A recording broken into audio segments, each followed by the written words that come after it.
This is Block 10, the 60s, Section 4, and From the Shadows, with the section The American Indian Movement. These are the oldest Americans, here at the time of Columbus and before, and the Pilgrims. And the American Indians kind of have a long and tragic history in the United States, as we know. In the 1930s, they had been restored to tribal control over their destinies by Roosevelt, FDR. But through the 30s, 40s, 50s, and 60s, life on American Indian reservations, where most American Indians lived, was defined by poverty and alcoholism and utter hopelessness, that the poorest counties in the United States then and now are areas on Indian reservations. Even those few Native Americans who lived in the cities, and they had been granted citizenship in 1910, were heavily discriminated against.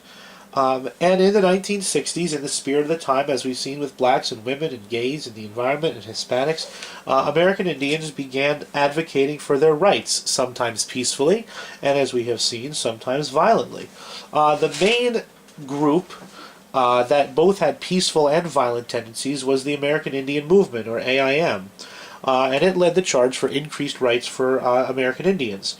Led by a man by the name of Russell Means, an Indian himself, marched on Washington and presented Congress with 21 demands, which included the rights for the Indian nations to make treaties, sovereignty over their land, reparations for constant broken treaties during the 17th, 18th, and 19th centuries, and increased development for Indian lands.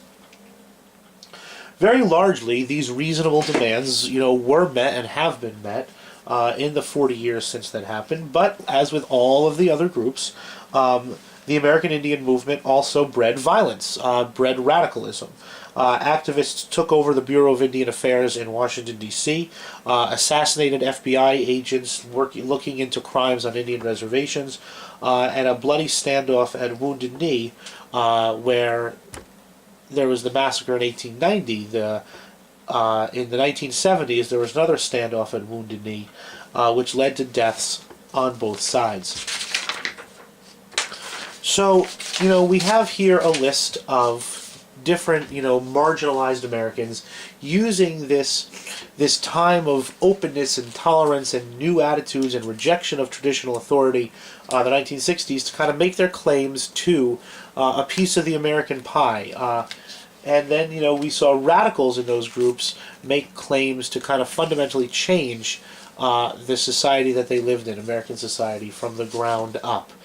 Revolutionary change, did not really happen, but on the other hand, many of their other demands were met, and we cannot deny that for all of the excesses, the United States of 1913 is a much more tolerant place in most respects than the United States of 1963 was, and that is in large part to the efforts not of necessarily the radicals, but of the well-meaning, reasonable people who said we ought not live in the shadows any longer, and then didn't.